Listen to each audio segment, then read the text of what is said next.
आइए आज आप सब जानेंगे ज्येष्ठ मास कृष्ण पक्ष वर्ष 2024 में एकादशी का व्रत कब धारण किया जा रहा है। तो जानेंगे व्रत के शुभ मुहूर्त के बारे में, पारण का क्या समय होगा, पारण कब किया जाएगा, किस चीज से किया जाएगा, इस दिन क्या करना चाहिए नहीं करना चाहिए। तो आइए जानते हैं इन सबों के बारे में। ज्येष्ठ मास कृष्ण पक्ष एकादशी को इसे अपरा एकादशी और अचला एकादशी के नाम से भी जाना जाता है। एकादशी का व्रत जो कि सभी प्रकार के पापों को नष्ट करने वाली है। प्रत्येक माह के कृष्ण पक्ष और शुक्ल पक्ष की एकादशी तिथि के दिन एकादशी का व्रत धारण किया जाता है। इसे एकादशी और 11 व्रत के नाम से जाना जाता है। यह व्रत भगवान विष्णु भगवान श्री कृष्ण को अति प्रिय होता है। प्रत्येक एकादशी व्रत का अपना विशेष महत्व माना गया है। इसी प्रकार से ज्येष्ठ मास कृष्ण पक्ष की अपरा अचला एकादशी व्रत का अपना विशेष महत्व माना गया है। अपरा एकादशी जो कि अपार धन को देने वाली है। इस दिन विशेष प्रकार से लक्ष्मी नारायण का साथ में भगवान विष्णु के त्रिविक्रम स्वरूप का पूजन किया जाता है। धर्म शास्त्रों के अनुसार अपरा एकादशी व्रत करने से गर्भपात, ब्रह्म हत्या, राक्षस योनि, झूठ, बुराई व अन्य पापों से मुक्ति मिलती है। इस व्रत को करने से मनुष्य को तीनों पुष्करों में स्नान के समान, गंगा जी के तट पर पिंडदान के समान और कार्तिक मास में स्नान के समान, सूर्य चंद्र ग्रहण में, कुरुक्षेत्र में यज्ञ, दान एवं स्नान के पुण्य के समान फल की प्राप्ति होती है। जो व्यक्ति पूरे विधि विधान से अपरा एकादशी का व्रत धारण करते हैं उसे सौभाग्य की प्राप्ति होती है, पापों से मुक्ति तथा मृत्यु के बाद भगवान विष्णु के धाम की प्राप्ति होती है। एकादशी के व्रत में जो कि 3 दिनों तक व्रत में नियम पालन किया जाता है, दशमी, एकादशी और द्वादशी, इन 3 दिनों तक जो कि शुद्ध और सात्विकता का पालन करना चाहिए। तामसिक वस्तुओं का प्रयोग बिल्कुल भी नहीं करना चाहिए। व्रत धारक को दशमी के दिन सुबह में उठ करके नित्य क्रियाओं से निवृत्त होकर के स्नान करके भगवान सूर्य देव को अर्घ्य प्रदान करना चाहिए और दशमी तिथि के दिन सूर्यास्त होने से पहले ही भोजन ग्रहण कर लेनी चाहिए। रात्रि ब्रह्मचर्य का पालन करते हुए एकादशी व्रत का स्मरण करते हुए सोना चाहिए। दशमी तिथि के दिन हविष्यान्न भोजन ग्रहण करना चाहिए, जैसे कि जौ, गेहूं और मूंग के पदार्थों का सिंधा नमक, काली मिर्च, गौघृत आदि का प्रयोग करके भोजन करना चाहिए। दशमी की रात्रि ब्रह्मचर्य का पालन करते हुए एकादशी व्रत का स्मरण करते हुए सोना चाहिए। एकादशी तिथि के दिन सुबह उठ करके नित्य क्रियाओं से निवृत्त होकर के गंगा नदी में या घर के नहाने के पानी में ही थोड़ा सा गंगा जल मिला करके स्नान करना चाहिए। शुद्ध वस्त्र धारण करना चाहिए। भगवान सूर्य देव को अर्घ्य प्रदान करनी चाहिए और फिर व्यक्ति को व्रत का संकल्प लेना चाहिए। भगवान विष्णु से प्रार्थना करनी चाहिए कि हे भगवान विष्णु, हे माता लक्ष्मी, आज मैं अपरा एकादशी अचला एकादशी का व्रत धारण करने जा रहा हूँ या करने जा रही हूँ। इस प्रकार से भगवान से प्रार्थना करें कि यह व्रत मेरा निर्विघ्न पूरा हो, हमें पुण्य फलों की प्राप्ति हो, हमारे सभी प्रकार के पाप और ताप नष्ट हों। आपके मन में जो भी इच्छा हो, जो भी कामना हो, वह भगवान विष्णु से कहें। और एकादशी के दिन जो कि दिन रात्रि उपवास रहते हुए व्रत को धारण करना चाहिए।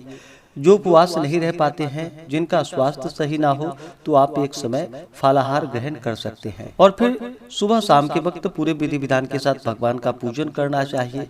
इस दौरान कथा श्रवण करनी चाहिए। पुरुषोक्त विष्णु सहस्त्र नाम आदि का पाठ या श्रवण करना चाहिए। व्रत के दौरान ओम नमो भगवते वासुदेवाय या श्री कृष्ण गोविंद हरे मुरारी जहाँ तक हो सके जप करना चाहिए और पूर्ण भक्ति भाव के साथ भगवान का पूजन कथा श्रवण का कार्य करना चाहिए। भगवान विष्णु के चरणों में अपना मन लगाना चाहिए। इस प्रकार व्रत को धारण करते हुए एकादशी की रात्रि जागरण करते हुए समय को व्यतीत करना चाहिए और द्वादशी तिथि के दिन सुबह उठ करके नित्य क्रियाओं से निवृत्त होकर के स्नान करके शुद्ध वस्त्र धारण करके भगवान का पूजन आरती कर लेनी चाहिए। उसके बाद फिर समय के अनुसार व्रत का पारण करना चाहिए। तो आइए जानते हैं अपरा एकादशी व्रत के शुभ मुहूर्त के बारे में। एकादशी तिथि प्रारंभ समय जो कि 2 जून 2024 दिन रविवार सुबह 5:05 और एकादशी तिथि की जो समाप्ति है वह 2 जून की रात्रि 2:42 पे एकादशी तिथि की समाप्ति है और द्वादशी तिथि समाप्त जो कि 3 जून 2024 दिन सोमवार को रात्रि 12:19 पे द्वादशी तिथि की समाप्ति है।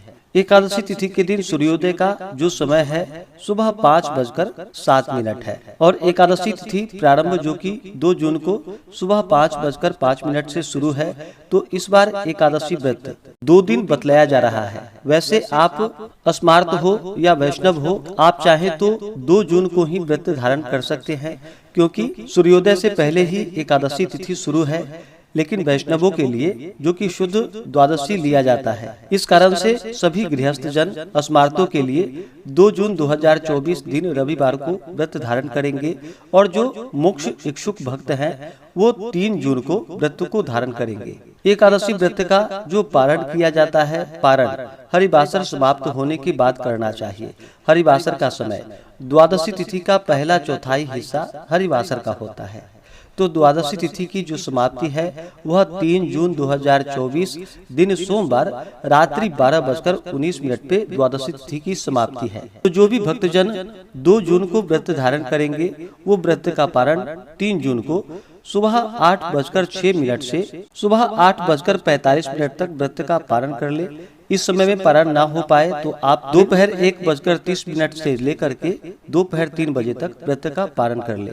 और जो भी भक्तजन 3 जून को व्रत धारण करेंगे वो सभी 4 जून को व्रत का पारण करेंगे। पारण का समय सुबह 5:15 से लेकर के सुबह 6 बजे तक आप व्रत का पारण कर लेंगे।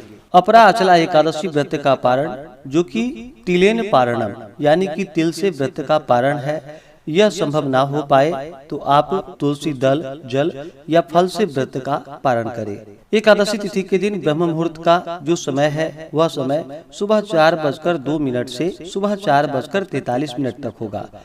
योग जो कि आयुष्मान योग दोपहर 12:12 तक होगा। उसके बाद सौभाग्य योग होगा।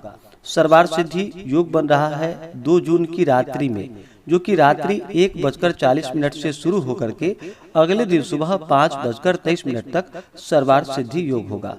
नक्षत्र रेवती नक्षत्र रात्रि 1:40 तक होगा। उसके बाद अश्विनी नक्षत्र 2 जून को राहु काल का समय शाम 5:02 से शाम 6:44 तक होगा। 3 जून को सुबह 6:49 से सुबह 8:31 तक होगा। राहु काल समय के दौरान कोई भी शुभ कार्य या नया कार्य नहीं करना चाहिए, इस बात का ध्यान रखें। एकादशी तिथि के दिन अभिजीत मुहूर्त का जो समय होगा वह समय सुबह 11:29 से दोपहर 12:23 तक होगा। अपरा एकादशी का व्रत जो कि ज्येष्ठ मास में किया जाता है और ज्येष्ठ का महीना जो कि बड़ा ही गर्मी का मौसम होता है, तो इस दौरान जहां तक हो सके जल से भरा हुआ घड़ा का दान करना चाहिए, शरबत आदि का दान करना चाहिए, तिलों का दान करना चाहिए, अन्न, वस्त्र, स्वर्ण, गौ भूमि जो भी आपसे बन सके इस व्रत में इन चीजों का दान करना चाहिए। इससे अनंत फलों की प्राप्ति होती है। अपरा एकादशी के दिन जो कि भगवान विष्णु का जल से अभिषेक करे, पंचामृत से अभिषेक करे, शुद्ध गंगा जल से अभिषेक करे, भगवान को पीला वस्त्र चढ़ाए, यज्ञोपवीत अर्पित करे, पीला पुष्प चढ़ाए, पुष्पों की माला अर्पित करे, फिर धूप और दीप दिखाए, अनेक प्रकार का नैवेद्य आदि भगवान को अर्पित करे। विशेष करके इस व्रत में जो कि भगवान को ककड़ी का भोग लगाना चाहिए और उसे प्रसाद के रूप में भी ग्रहण करना चाहिए। जब भी भगवान को भोग लगाते हैं तो तुलसी दल डाल करके ही भोग लगाना चाहिए। बिना तुलसी दल डाले भगवान उस नैवेद्य को और पूजन को भी स्वीकार नहीं करते हैं। तो भगवान का जब भी पूजन करते हो या नैवेद्य का भोग लगाते हो तो तुलसी दल डाल करके ही भगवान को भोग लगाना चाहिए। इस बार 2 जून को रविवार पड़ रहा है, तो रविवार के दिन तुलसी पत्र नहीं तोड़नी चाहिए। आप दशमी के दिन ही तुलसी पत्र भगवान के पूजन के लिए तोड़ करके रख ले और उसे एकादशी और द्वादशी के दिन प्रयोग में ला सकते हैं। तो नैवेद्य का भोग लगा करके जल से आचमनी करवाए, द्रव्य दक्षिणा चढ़ाए, मुख शुद्धि के लिए पान पत्र, सुपारी, लौंग, इलायची के साथ में अर्पित करे। फिर व्रत का कथा श्रवण करनी चाहिए, भगवान की आरती करनी चाहिए। इस प्रकार से एकादशी तिथि के दिन भगवान का पूरे विधि विधान के साथ पूजन करना चाहिए और द्वादशी तिथि के दिन फिर ब्राह्मणों को भोजन करा करके दान पुण्यों का कार्य करके फिर समय के अनुसार व्रत का पारण करना चाहिए। इस प्रकार व्रत को धारण करने से व्यक्ति के सभी प्रकार के पाप और ताप नष्ट होते हैं तथा भगवान विष्णु की कृपा से सभी प्रकार के सांसारिक सुखों की प्राप्ति होती है और अंत में भगवान विष्णु के धाम की प्राप्ति होती है।